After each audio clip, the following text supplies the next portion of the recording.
السلام علیکم ورحمۃ اللہ وبرکاتہ نحمده ونصلي على رسوله الكريم اما بعد اللهم صل على محمد وعلى آل محمد كما صليت على ابراهيم وعلى آل ابراهيم انك حميد مجيد اللهم بارك على محمد وعلى آل محمد كما باركت على ابراهيم وعلى آل ابراهيم انك حميد مجيد۔ آج ہم انشاءاللہ اپنی کتاب کا صفحہ نمبر 403 یہاں سے پڑھیں گے، کعبے کی تطہیر اور اس میں نماز۔ ہم سب جانتے ہیں کہ جب اللہ کے رسول صلی اللہ علیہ وسلم نے مکہ فتح کیا ہے تو کعبہ میں 360 بت نصب تھے۔ اب ان بتوں کو بھی رسول اللہ صلی اللہ علیہ وسلم نے توڑنا تھا اور کعبے کو پاک کرنا تھا۔ کعبے کی تطہیر یعنی کعبے کو پاک کرنے کا مطلب یہی ہے کہ اللہ کے علاوہ وہاں کسی اور کی پوجا یا عبادت نہ ہو۔ اگر وہاں کسی کی پوجا ہو رہی ہے تو پھر وہ ناپاک چیز ہے، اس کو وہاں سے نکال دینا ہے۔ تو جب آپ طواف سے فارغ ہوئے تو عثمان بن طلحہ کو بلا کر ان سے کعبے کی کنجی لی۔ یہ مشرک تھے اور انہی کے پاس کعبے کی کنجی تھی، تو نبی علیہ الصلوۃ والسلام ان کو بلایا اور ان سے کعبے کی کنجی لے لی اور اسے کھولنے کا حکم دیا۔ پھر اس میں جو بت تھے انہیں نکلوا کر توڑوا دیا اور جو تصویریں تھیں انہیں مٹوا دیا، اس لیے کہ بعض روایات میں آتا ہے کہ خانہ کعبہ کے اندر کی 4 دیواری جو تھی اس میں حضرت ابراہیم علیہ السلام اور اسماعیل علیہ السلام کی تصویریں بنی تھیں اور ان کے ہاتھوں میں تیر تھے جس کو ازلام کہتے ہیں۔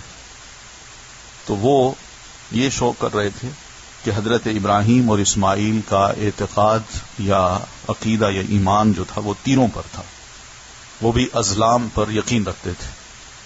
تو نبی علیہ الصلوۃ والتسلیم نے ان تصویروں کو دیکھ کے فرمایا کہ واللہ ابراہیم اور اسماعیل دونوں اس شرک سے پاک تھے، یہ محض تصویر بنا کے لوگوں کو کچھ اور رنگ دکھایا جا رہا ہے جو بہت غلط ہے۔ تو آپ نے ان تصویروں کو بھی مٹوا دیا۔ اس کے بعد آپ صلی اللہ علیہ وسلم اسامہ بن زید اور بلال رضی اللہ تعالی عنہ کو لے کر اندر داخل ہوئے اور دروازہ بند کر لیا۔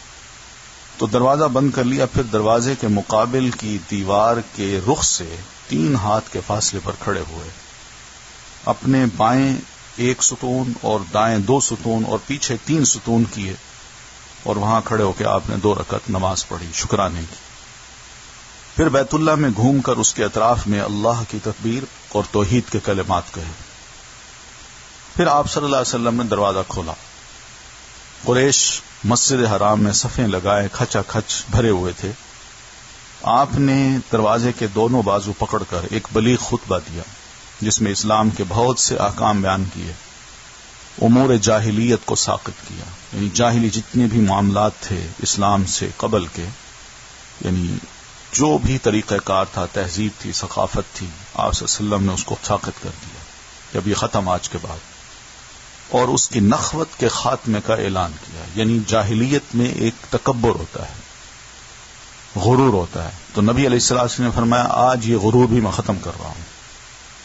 اور غرور سب سے بڑا یہی تھا کہ ہم عرب ہیں، دوسرے غیر عرب ہیں، تو اس لیے عرب جو لوگ ہوتے تھے وہ غیر عربوں کو خاطر میں نہیں لاتے تھے۔ نبی علیہ الصلوۃ والتسلیم نے اپنے ساتھ اسامہ بن زید کو کھڑا کیا اور بلال کو کھڑا کیا، یہ دونوں غیر عرب تھے اور غلام تھے۔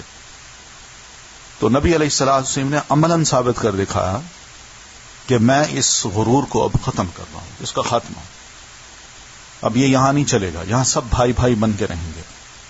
پھر آپ نے فرمایا یا معشر قریش، قریشیو ما ترون انی فاعل بکم، تمہارا کیا خیال ہے کہ میں اب تمہارے ساتھ کیا سلوک کرنے والا ہوں؟ جنہوں نے بہت مقابلے کیے، آپ کو بڑا تنگ کیا، آپ کو مکہ سے نکالا، وہ سب سامنے بیٹھے ہیں، آپ انہی کو فرما رہے ہیں۔ تو انہوں نے کہا ہم توقع کرتے ہیں کہ آپ اچھا سلوک کریں گے، آپ کریم بھائی ہیں اور کریم بھائی کے صاحبزادے ہیں۔ تو آپ نے فرمایا لا تثریب علیکم اليوم اذهبوا فانتم الطلقاء، آج تم پر کوئی سرزنش نہیں، جاؤ تم سب آزاد ہو، میں کچھ نہیں کہتا تمہیں۔ اس لفظ سے مراد آپ کی یہی تھی کہ آزاد ہو سے مراد کہ میں مجبور نہیں کرتا کہ تم مسلمان ہو، اس کو مجبوری نہ سمجھنا کہ میری تلوار تمہاری گردنوں پہ کھڑی ہے، لہذا تم مسلمان نہیں ہوگے تو میں تمہیں ختم کر دوں گا۔ بلکہ صاف صاف کہا انتم الطلقاء، جاؤ تم آزاد ہو، میں کچھ نہیں کہتا تمہیں۔ اب اپنی آزادی سے فیصلہ کر کے تم چاہو تو کفر میں رہو، چاہو تو میری ساری زندگی کو مطالعہ کرنے کے بعد اسلام قبول کر لو۔ پھر آپ نیچے تشریف لائے، مسجد حرام میں بیٹھے، کنجی عثمان بن طلحہ کو واپس کی۔ حالانکہ یہ عثمان مشرک تھے اور انہیں توقع نہیں تھی کہ اب یہ کنجی مجھے ملے گی، مگر آپ نے کنجی انہیں واپس کی، اور واپس کرتے ہوئے فرمایا خذوها خالدتن تالدتن لا ينزعها منکم الا ظالم، اس کنجی کو اب ہمیشہ ہمیشہ کے لیے تم لے لو، تم لوگوں سے اسے وہی چھینے گا جو ظالم ہوگا۔ یعنی مطلب یہ ہے کہ اب یہ تمہاری اولاد میں تا قیامت باقی رہے گی۔ یہ ایک معجزاتی بات ہے جو نبی علیہ الصلوۃ والتسلیم نے ارشاد فرمائی، اور یہ بات اب بھی ہے کہ عثمان بن طلحہ کی اولاد میں ہی یہ کنجی چلی آ رہی ہے، اس وقت بھی انہی کی اولاد میں ہے۔ پھر اس کے بعد آپ صلی اللہ علیہ وسلم صفا پر تشریف لائے اور اتنا اوپر چڑھے کہ بیت اللہ کو دیکھ سکیں، پھر ہاتھ اٹھا کر دعا کی۔ اس کے بعد لوگوں سے اسلام پر بیعت لی، جو مسلمان ہو رہے تھے اس موقع پر اپنی آزادی سے، تو ان سے آپ نے بیعت لی۔ اس دن ابو بکر رضی اللہ تعالیٰ عنہ کے والد ابو قحافہ بھی مسلمان ہوئے۔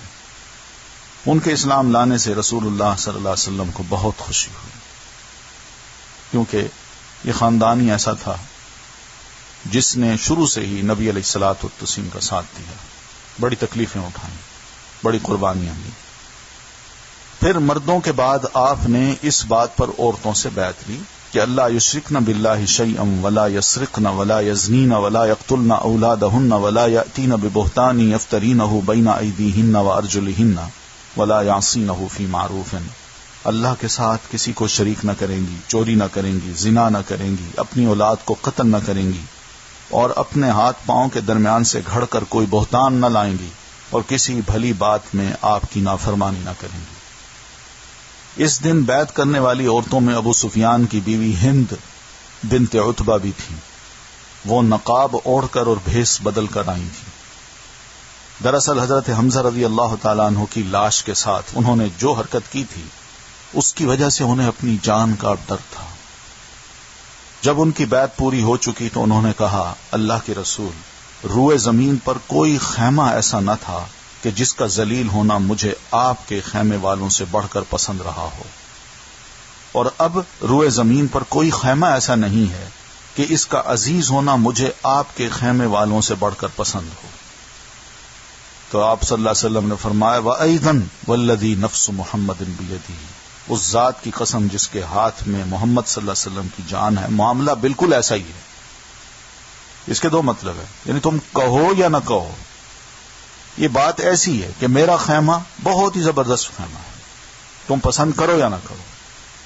جب تم ایمان نہیں رکھتی تھی اس وقت بھی یہ بڑا معزز تھا، اور اگر اب ایمان لائی ہو تو اب بھی بڑا معزز ہے۔ اور دوسرا مطلب یہ بھی ہے کہ تم جو دل سے کہہ رہی ہو، میں بھی کہتا ہوں کہ واقعی معاملہ ایسا ہے۔ حضرت عمر بن خطاب رضی اللہ تعالیٰ عنہ رسول اللہ صلی اللہ علیہ وسلم کی مجلس سے نیچے بیٹھے ہوئے تھے، لوگوں کو آپ کی بات پہنچا رہے تھے اور آپ کی طرف سے بیعت بھی لے رہے تھے۔ عورتوں سے مصافحے کے بغیر صرف کلام کے ذریعے سے بیعت ہوتی تھی۔ بعض لوگ جو مسلمان ہوئے انہوں نے رسول اللہ صلی اللہ علیہ وسلم سے ہجرت پر بیعت کرنا چاہیے کہ ہجرت ہم کریں گے، اب ہم مکہ چھوڑنا چاہتے ہیں، مدینہ آنا چاہتے ہیں۔ آپ نے فرمایا ذهب اہل الہجرت بما فیها لا ہجرت بعد فتح مکہ ولكن جہاد ونیت وَإِذَا اسْتُنْفِرْتُمْ فَانْفِرُوا، اہل ہجرت ہجرت کا اجر لے گئے، یعنی جنہوں نے شروع میں ہجرت کی تھی وہ جو ہجرت کا اجر لے گئے ہیں، اصل مہاجر وہی ہیں۔ اب ہجرت کا کوئی فائدہ نہیں ہے۔ فتح مکہ کے بعد اب مکہ سے ہجرت نہیں، اس لیے کہ اب مکہ تو مسلمانوں کا ہے۔ اب یہاں کون آپ کو مجبور کرے گا کہ آپ یہاں دین پر عمل نہ کریں، یہ تو تمہارے پاس آ گیا ہے۔ البتہ جہاد اور نیت ضرور ہے، یعنی جہاد بھی چلے گا اور نیت کو بھی اللہ تعالی ضرور کاؤنٹ کرے گا، اس کو ویلیو دے گا۔ اور جب تم سے جنگ میں نکلنے کے بھی کہا جائے تو نکل پڑو، بس آئندہ یہ خیال کرنا کہ جب بھی جہاد کے لیے تمہیں کہا جائے نکلو تو فوراً نکل پڑنا ہے، پیچھے نہ رہنا ہے۔ رسول اکرم صلی اللہ علیہ وسلم نے اس دن کچھ اکابر مجرمین کے خون رائگاں قرار دیے اور حکم دیا کہ اگر وہ خانہ کعبہ کے پردے سے بھی لٹکے ہوئے پائے جائیں تب بھی ان کی گردن مار دی جائے۔ آپ کے اس حکم کی وجہ سے زمین ایسے لوگوں پر کشادگی کے باوجود تنگ ہو گئی، انہیں کچھ نظر نہ آیا کہ اب کہاں جائیں۔ تو اب ان میں سے بعض پر تو کلمہ عذاب برحق ہوا اور مارے گئے، اور بعض پر اللہ کی عنایت ہوئی اور وہ مسلمان ہو گئے۔ جو لوگ مارے گئے ان کے نام یہ ہیں: ابن خطل، مقیس ابن صبابہ، حارث ابن نفیل اور ابن خطل کی ایک لونڈی۔ اور کہا جاتا ہے کہ حارث ابن طلات الخزائی اور ام سعد کو بھی مارا گیا، جبکہ ام سعد کے بارے میں احتمال ہے کہ وہی ابن خطل کی لونڈی رہی ہوگی، لہذا کل 5 یا 6 افراد ہوئے۔ تو یہ سب ایسے لوگ تھے جو مخالفت میں پیش تھے، انہوں نے شاعری بھی کی، لوگوں کو بھی اکسایا، آپ کو بڑی تکلیفیں بھی دیں، اور دوسرے جو ظالم لوگ تھے ان کو ابھارا بھی صحیح اور ان کا ساتھ بھی دیا۔ رہے وہ لوگ جنہوں نے اسلام قبول کیا، یعنی جو پہلے بھاگ یا چھپ گئے، پھر ان کے لیے امان حاصل کی گئی۔ کسی نے کہا اللہ کے رسول ان کو میں امان دے چکا ہوں، یا امان آپ دے دیجئے، آپ نے کہا ٹھیک ہے، تو وہ امان مل گئی، وہ واپس آئے اور آ کے مسلمان ہو گئے۔ اور یہ لوگ تھے عبداللہ ابن سعد بن ابی سرح، اکرمہ بن ابی جہل، ابو جہل کا بیٹا، حبار ابن اسود اور ابن خطل کی ایک دوسری لونڈی، کل 4 افراد ہیں۔ اور کہا جاتا ہے کہ کعب بن زہیر، وحشی ابن حرب اور ابو سفیان کی بیوی ہند ابن عتبہ بھی شامل تھیں ان میں، تو اس طرح یہ کل 7 افراد ہوتے ہیں۔ کچھ لوگ اور اپنی جان کے خوف سے چھپ گئے تھے، حالانکہ ان کے خون رائگاں قرار نہ دیے گئے تھے۔ ان میں یہ نام آتے ہیں: صفوان بن امیہ جو میدان بدر میں مارا گیا تھا، اور صفوان نے بعد میں بڑا تہیہ کر لیا کہ جب تک اللہ کے رسول صلی اللہ علیہ وسلم کو اپنے والد کے بدلے میں قتل نہ کروں گا چین سے نہیں بیٹھوں گا، اور فتح مکہ تک وہ یہ کوشش کرتا رہا، مگر اللہ نے اس کی ہر کوشش کو ناکام کیا۔ زہیر ابن ابی امیہ اور سہیل ابن عمر، اب ان کو رضی اللہ تعالی عنہم کہتے ہیں، اس لیے کہ سب مسلمان ہو گئے تھے۔ رسول اللہ صلی اللہ علیہ وسلم چاشت کے وقت ام ہانی بنت ابی طالب کے گھر میں داخل ہوئے اور غسل کر کے 8 رکعت فتح کی نماز پڑھی، یعنی فتح مکہ ہوا اس کے شکرانے کے طور پر آپ نے 8 رکعت نماز پڑھی اور ہر 2 رکعت پر سلام پھیرا۔ ام ہانی نے اپنے 2 دیوروں کو پناہ دے رکھی تھی۔ حضرت علی انہیں قتل کرنا چاہتے تھے، علی رضی اللہ تعالی عنہ کے کزن تھے۔ ام ہانی نے پوچھا اللہ کے رسول میں نے ان کو پناہ دے رکھی ہے، تو آپ نے فرمایا قد اجرنا من اجرتی یا ام ہانی، جسے تم نے پناہ دی اسے ہم نے بھی پناہ دے دی۔ تو اس طرح ان کا خون بھی بچ گیا۔ پھر نماز ظہر کا وقت ہوا تو رسول اللہ صلی اللہ علیہ وسلم نے حضرت بلال رضی اللہ تعالیٰ عنہ کو حکم دیا کہ وہ اذان دیں۔ انہوں نے کعبے کی چھت پہ چڑھ کے اذان دی۔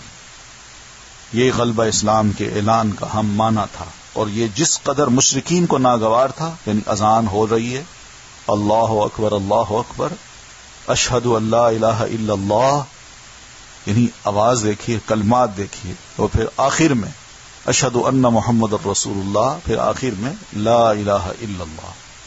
تو یہ کلمات مشرکین کو جتنے ناگوار تھے، اسی قدر مسلمانوں کے لیے خوشگوار وقت تھا، یعنی الحمدللہ کہ کعبہ صاف ہو گیا اور اللہ کا کلمہ بلند ہوا، اور یہاں پر لا الہ الا اللہ کی صدا آج گونج رہی ہے۔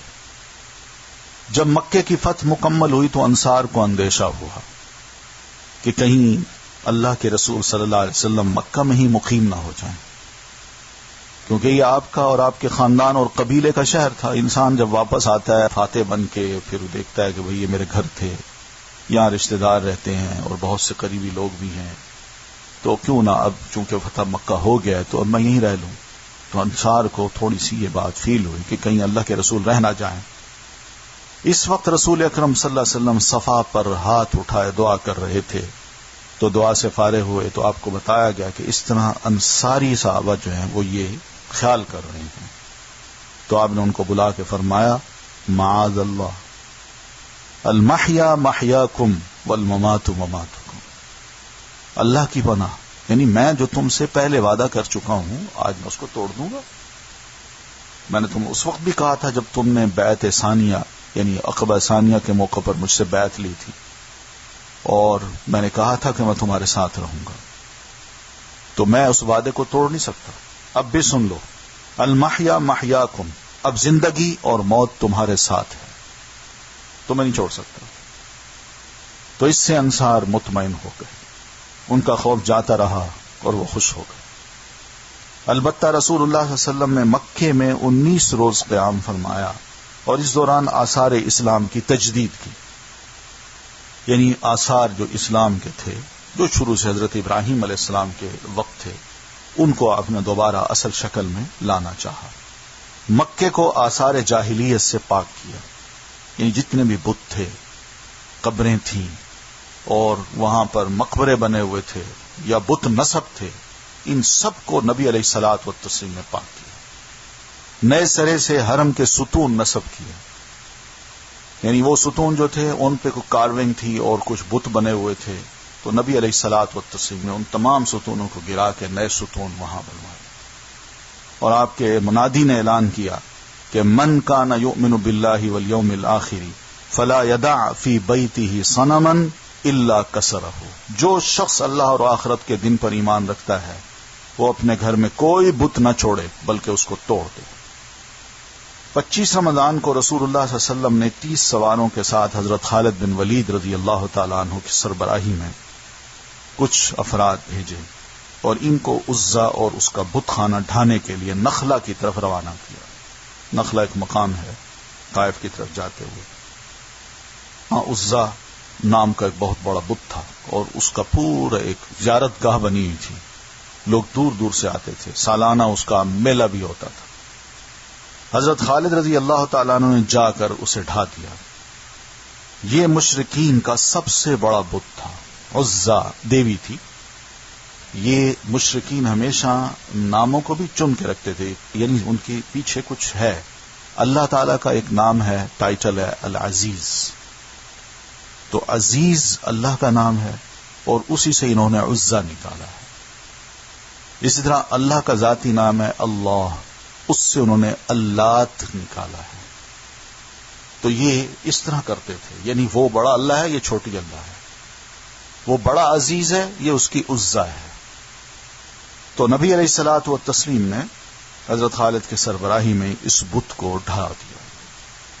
پھر آپ صلی اللہ علیہ وسلم نے رمضان ہی میں حضرت عمرو بن عاص رضی اللہ تعالیٰ عنہ کو سواع نامی بت ڈھانے کے لیے روانہ کیا. یہ حذیل کا سب سے بڑا بت تھا. قبیلہ حذیل عربوں میں انتہائی فصیح اور بلیغ قبیلہ تھا.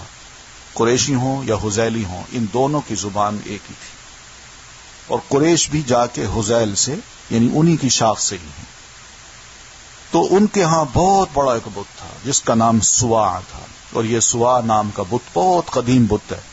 قرآن مجید میں اگر آپ نے سورہ نوح کو پڑھا ہے تو اس میں مطالعہ کیا ہو تو حضرت نوح علیہ السلام کے دور میں بھی ایک بت تھا جس کا نام سواع تھا. وقالوا لا تذرن ودا ولا سواعا ولا یغوث ویعوق ونسرا، یہ سواع جو ہے یہ ایک بت تھا.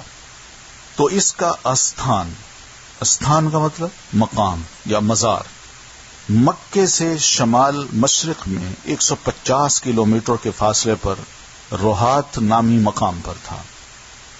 حضرت عمرو بن عاص رضی اللہ تعالیٰ عنہ نے اسے جا کر ڈھایا اور اس کے ٹکڑے ٹکڑے کیے. یہ حال دیکھ کر اس بت کا مجاور جو تھا وہ مسلمان ہو گیا. وہ صرف اس لیے ہوا کہ یہ خدا اپنے آپ کو نہیں بچا سکا تو ہمیں کیا بچائے گا، یہی سوچ کے وہ مسلمان ہو گیا. پھر آپ صلی اللہ علیہ وسلم نے سعد بن زید اشہلی رضی اللہ تعالیٰ عنہ کو اسی ماہ رمضان میں 20 سوار دے کر منات کی جانب روانہ کیا. یہ منات بھی ایک بت تھا.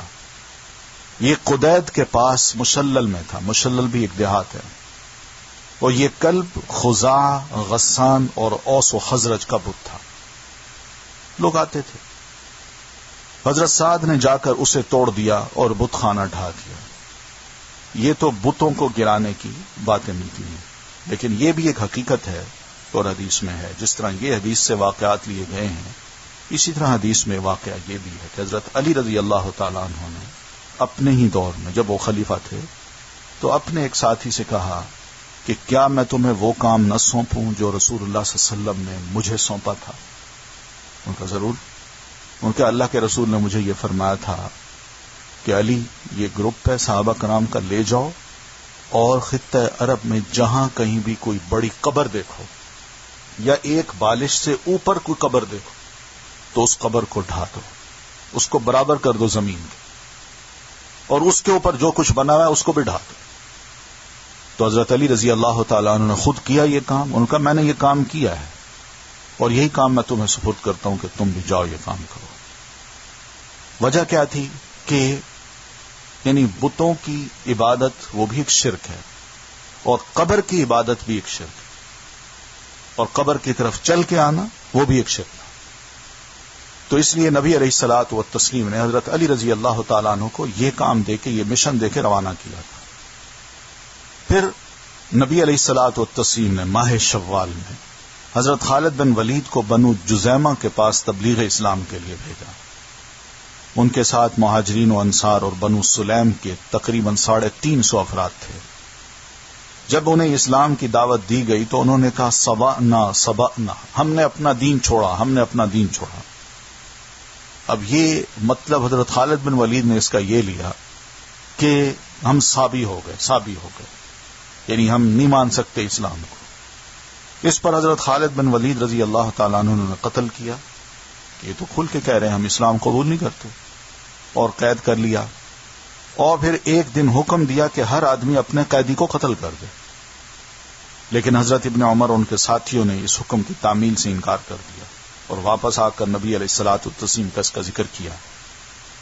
آپ نے ہاتھ اٹھا کر 2 بار فرمایا اللہم ابرأ الیک مما صنع خالد، اللہ خالد نے جو کچھ کیا ہے میں اس سے تیری طرف برات اختیار کرتا ہوں، یہ میرا قصور نہیں ہے، میں نے خالد کو نہیں کہا تھا. پھر سیدنا علی رضی اللہ تعالیٰ عنہ کو آپ صلی اللہ علیہ وسلم نے مال دے کر بھیجا اور انہوں نے ان مقتولین کی دیت دی اور ان کا جو مال ضائع ہوا تھا اس کا معاوضہ دیا. کچھ مال اضافی بچ رہا تو وہ بھی انہی کے لیے چھوڑ دیا، اسی قبیلہ بنو جزیمہ کے لیے. اس موقع پر حضرت خالد نے جو کچھ کیا تھا اس کی وجہ سے ان میں اور حضرت عبد الرحمن بن عوف رضی اللہ تعالی عنہما، ان دونوں میں کچھ سخت کلامی اور بدگمانی بھی ہو گئی تھی.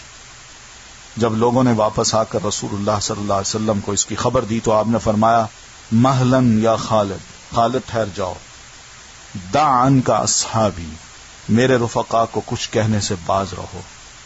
فواللہ لو کان احد ذهبا ثم انفقته فی سبیل اللہ ما ادرکت غدوة رجل من اصحابی ولا روحته. واللہ اگر احد پہاڑ کے برابر سونا ہو پھر تم اسے اللہ کی راہ میں خرچ کر دو تب بھی میرے رفقا میں سے کسی ایک آدمی کی ایک صبح کی عبادت یا ایک شام کی عبادت کو نہیں پہنچ سکتے. اس لیے خالد لیٹ مسلمان ہوئے تھے اور یہ عبد الرحمن بن عوف عشرہ مبشرہ میں سے تھے، تو اس لیے عشرہ مبشرہ کے بارے میں دیگر صحابہ کو نبی علیہ الصلوۃ والسلام نے فرمایا کہ ان کے مقام و مرتبے کا خیال کرنا. تو یہ تو آپ نے ان کے لیے فرمایا. تو پھر ویسے جنرلی بات دیکھی جائے تو تمام صحابہ کرام کے لیے اور بعد کے جو افراد ہیں ان تمام کو اللہ کے رسول صلی اللہ علیہ وسلم نے ایک اور میسج بھی دے دیا کہ کسی صحابی کے بارے میں کوئی ایسی بات نہیں کرنی، اس لیے کہ تم ان کے مقام پہ پہنچ نہیں سکتے. تو مکہ فتح ہو چکا تو غزوہ حنین اسی دوران پیش آتی ہے جو شوال 8 ہجری میں ہوئی. مکہ فتح ہو چکا تو قیس و اعلان کے قبائل مشورے کے لیے اکٹھے ہوئے. مکہ کے ارد گرد خاص طور پر طائف کے علاقوں کی طرف جو قبائل تھے مختلف وہ سب اکٹھے ہوئے، آپس میں مشورے کرنے لگے کہ کیا ہوگا. ان میں ثقیف اور حوازن پیش تھے. ثقیف طائف کا قبیلہ تھا ایک بہت بڑا، اور حوازن انہی کی ڈھلوان میں حوازن نام کے مقام پر. انہوں نے آپس میں مشورہ کرتے ہوئے کہا محمد اپنی قوم کی جنگ سے فارغ ہو چکے ہیں، یعنی قریشیوں سے جنگ تھی آپ کی تو آپ وہ تو جیت چکے، اب انہیں ہمارے ساتھ جنگ سے روکنے والا کوئی نہیں. اب نیکسٹ سٹیپ ان کا یہی ہوگا کہ وہ ہماری طرف رخ کریں گے، لہذا کیوں نہ ہم پہل کریں. چنانچہ انہوں نے جنگ کا فیصلہ کر لیا اور اپنی سپہ سالاری کے لیے مالک ابن عوف نصری کو منتخب کیا اور ایک بہت بڑا لشکر جمع کر کے اوتاس میں اترے. ان کے ساتھ عورتیں، بچے اور مال مویشی بھی تھے. لشکر میں درید ابن سمہ بھی تھا. یہ بہت بڑا شاعر تھا جو رائے کی پختگی کے لیے مشہور بھی تھا. یعنی یہ جب کبھی ان کا سالانہ میلے ہوتے تھے، خاص طور پر عکاظ نامی بازار میں، تو وہاں پر مختلف علاقوں سے جو شعراء اور خطیب حضرات آتے تھے تو ان کا انتخاب کیا جاتا تھا کہ اس سال کس کو منتخب کیا جائے کہ کون بہترین شاعر ہے، کون بہترین خطیب ہے. تو اس کے انتخاب کے لیے یہ درید ابن سمہ جو تھا، یہ ایک بڑا بزرگ آدمی تھا اور اس کی رائے بڑی پختہ ہوتی تھی اور یہ سمجھتا تھا کہ کون بڑا شاعر ہے، تو اس کی رائے کو وزن دیا جاتا تھا اور وہ شخص بڑا شاعر ہوتا تھا اس سال کا. اس نے بچوں اور جانوروں کی آواز سنی تو مالک سے اس کی وجہ دریافت کی جو سپہ سالار تھا. اس نے کہا میں نے سوچا کہ ہر آدمی کے پیچھے اس کے اہل اور مال کو لگا دوں تاکہ وہ ان کی حفاظت کے جذبے کے ساتھ جنگ کرے. درید نے کہا واللہ بھیڑ کے چرواہے ہو، تم انسانوں کے نہیں ہو. بھلا شکست کھانے والے کو بھی کوئی چیز روک سکتی ہے؟ دیکھو اگر جنگ میں تم غالب رہے تو بھی کارآمد تو محض آدمی ہی اپنی تلوار اور نیزے کے ساتھ ہوگا نا، اور اگر شکست کھا گئے تو تمہیں اپنے اہل اور مال کے سلسلے میں رسوا ہونا پڑے گا. تو اس لیے یہ کیا ہے کہ بھی بچے بھی ہیں، مال بھی ہے، مویشی بھی ہیں، عورتیں بھی ہیں، وہ بھی سارے لڑنے والے جو ان کے ساتھ تم نے لے لیے ہیں. پھر درید نے مشورہ دیا کہ انہیں ان کے علاقے میں واپس بھیج دو، لیکن مالک نے اس کی رائے قبول نہ کی.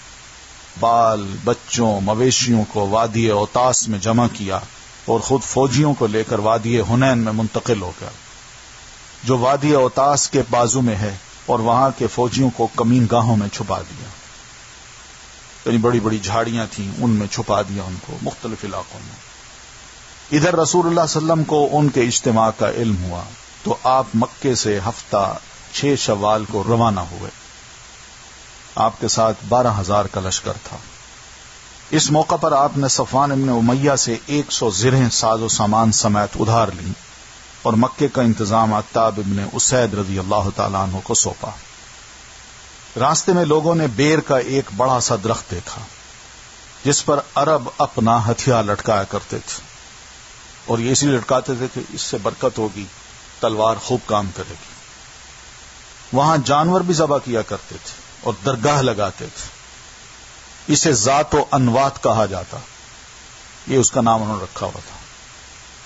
تو بعض لوگوں نے رسول اللہ صلی اللہ علیہ وسلم سے کہا ہمارے لیے بھی ذات و انوات بنا دیجیے کہ اللہ کے رسول اس طرح کا کوئی آپ درخت ہمارے لیے بنائے، ہم بھی تلوار لٹکا دیا کریں. یہ بعض لوگ نئے تھے جن میں ابو واقد اللیثی رضی اللہ تعالیٰ عنہ جو فتح مکہ کے موقع پر ہی مسلمان ہوئے، انہوں نے یہ لفظ کہہ دیے تھے کہ اللہ کے رسول آپ ہمارے لیے بھی کوئی ذات و انوات بنائیے تاکہ ہم بھی تلواریں لٹکائیں، برکت حاصل ہو، پھر اس کے بعد میدان میں جائیں تو دشمن پر اس کا وار ہو، کوئی نہ بچے.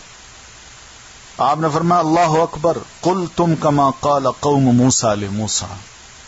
اللہ اکبر، تم نے تو ویسی ہی بات کہہ دی جیسے موسیٰ علیہ السلام کی قوم نے حضرت موسیٰ علیہ السلام سے کہی تھی کہ انہوں نے کہا تھا اجعل لنا الہا کما لہم آلہہ، کہ جو بچڑے کی پوجا کر رہے تھے تو قوم موسیٰ نے دیکھا کہ یہ خدا انہوں نے بنا رکھا ہے، تو اب حضرت موسیٰ علیہ السلام سے عرض کی کہ آپ بھی ہمارے لیے کوئی خدا بنائیے جس طرح ان کا ایک خدا ہے.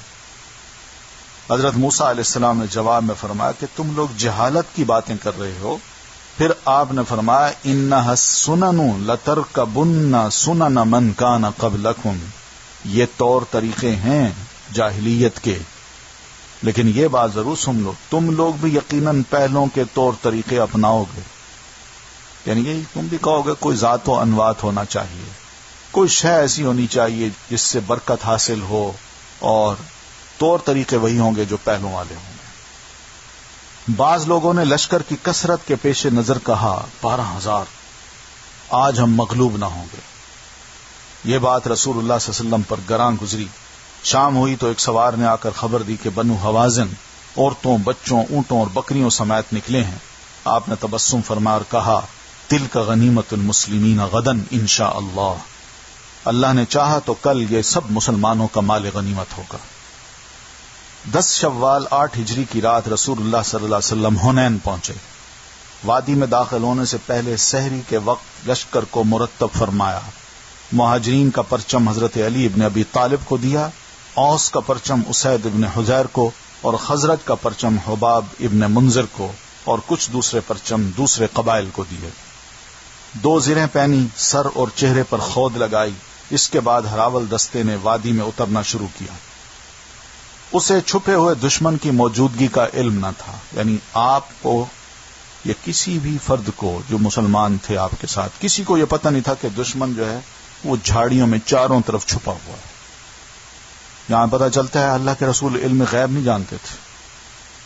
ابھی وہ اتر ہی رہا تھا، یعنی آپ کا لشکر اتر ہی رہا تھا کہ اچانک دشمن نے ٹڈی دل کی طرح تیروں کی بارش کر دی. ہر طرف سے بارش، چاروں طرف سے.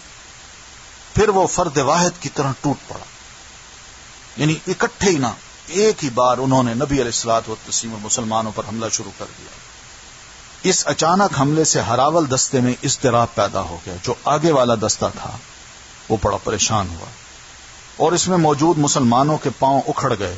جو لوگ پیچھے تھے وہ بھی انہی کے ساتھ ہو لیے، اور یوں شکست ہو گئی. اس صورتحال سے بعض مشرکین اور بعض نو مسلم خوش ہو گئے.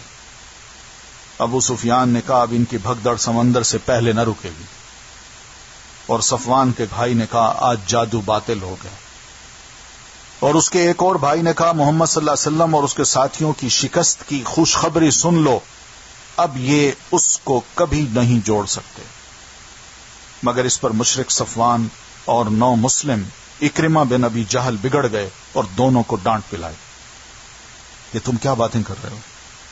جہاں تک رسول اللہ صلی اللہ علیہ وسلم کا تعلق ہے تو نہ صرف یہ کہ آپ تھوڑے سے انصار اور مہاجرین کی معیت میں ثابت قدم رہے، بلکہ آپ دشمن کی طرف بڑھنے کے لیے خچر کو ایڑ لگاتے اور فرماتے جا رہے تھے انا النبی لا کذب انا ابن عبد المطلب، میں نبی ہوں، یہ جھوٹ نہیں ہے، میں عبد المطلب کا بیٹا ہوں، یعنی بہادر کا بیٹا ہوں، سردار کا بیٹا ہوں. ابو سفیان ابن حارث نے آپ کے خچر کی لگام پکڑ رکھی تھی. حضرت عباس نے رکاب تھام رکھی تھی تاکہ دشمن کی طرف تیزی سے نہ جائیں. چنانچہ رسول اللہ صلی اللہ علیہ وسلم خچر سے اتر گئے اور اپنے رب سے دعا کی اور مدد مانگی، اور حضرت عباس رضی اللہ تعالیٰ عنہ کو، جن کی آواز خاصی بلند تھی، آپ نے حکم دیا کہ وہ صحابہ کرام کو پکاریں. حضرت عباس رضی اللہ تعالیٰ عنہ نے پکارا، اپنی آواز سے وادی بھر دی، بڑی بلند آواز سے، او درخت والو، او بیت رضوان والو، کہاں ہو؟ اللہ کے رسول یہاں موجود ہیں.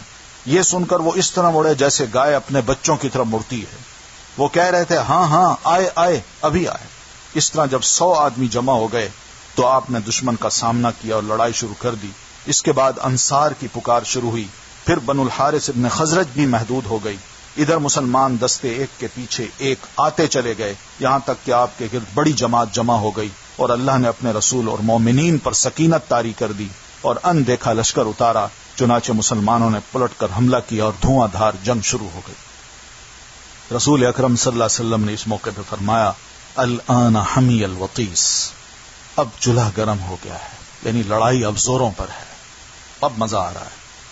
پھر آپ نے ایک مٹھی مٹی کی لے کر قوم کے چہرے پر ماری اور فرمایا شاہت الوجوہ، یہ جتنے چہرے ہمارا مقابلہ کرنے کے لیے آئے ہیں یہ آج بگڑ جائیں گے. اس مٹی سے ان کی آنکھیں بھر گئیں. اس کے بعد ان کی تلواروں کی دھار کند اور ان کا حوصلہ ٹوٹ گیا، یہاں تک کہ وہ پراگندہ ہو کر بھاگ نکلے، اور مسلمانوں نے مارتے پکڑتے ان کا پیچھا کیا. چنانچہ عورتوں بچوں کو پکڑ لیا اور بہت سے فوجیوں کو گرفتار کیا. اس دن خالد ابن ولید کو بھی بہت سے زخم آئے، اور رسول اللہ صلی اللہ علیہ وسلم کے ساتھ اللہ کی عنایت دیکھ کر بہت سے مشرکین مکہ مسلمان ہو گئے. مشرکین بھاگے تو 3 گروہوں میں بٹ گئے. سب سے بڑا گروہ طائف کی جانب بھاگا، دوسرے گروہ نے نخلا کا رخ کیا، اور تیسرے گروہ نے اوتاس میں مورچہ بندی کی. آپ نے اوتاس میں ابو موسیٰ اشعری رضی اللہ تعالیٰ عنہ کے چچا ابو عامر اشعری رضی اللہ تعالیٰ عنہ کو صحابہ کی جماعت کے ساتھ بھیجا. انہوں نے دشمن کو پراگندہ کر کے سارا مال غنیمت پر قبضہ کر لیا. البتہ خود ابو عامر اشعری رضی اللہ تعالیٰ عنہ مارکے میں شہید ہو گئے، اور ان کی جگہ ابو موسیٰ اشعری نے سنبھالی اور کامیاب و کامران واپس آئے. ادھر مسلمان سواروں کی ایک جماعت نے نخلا بھاگنے والے مشرکین کا تعاقب کیا اور درید ابن سما کو جا کر پکڑا اور اسے قتل کر دیا. رسول اکرم صلی اللہ علیہ وسلم نے مال غنیمت اور قیدیوں کو جمع کرنے کا حکم دیا. جس کی کل مقدار اب یہ تھی: اونٹ تقریباً 24,000، بکریاں 40,000 سے زیادہ، چاندی 4,000 اوقیہ یعنی 1,60,000 درہم کے برابر، عورتیں اور بچے 6,000. ان سب کو جعرانہ وادی ہے اس میں جمع کر کے حضرت مسعود ابن عمرو غفاری رضی اللہ تعالیٰ عنہ کو ان کا نگران مقرر فرمایا.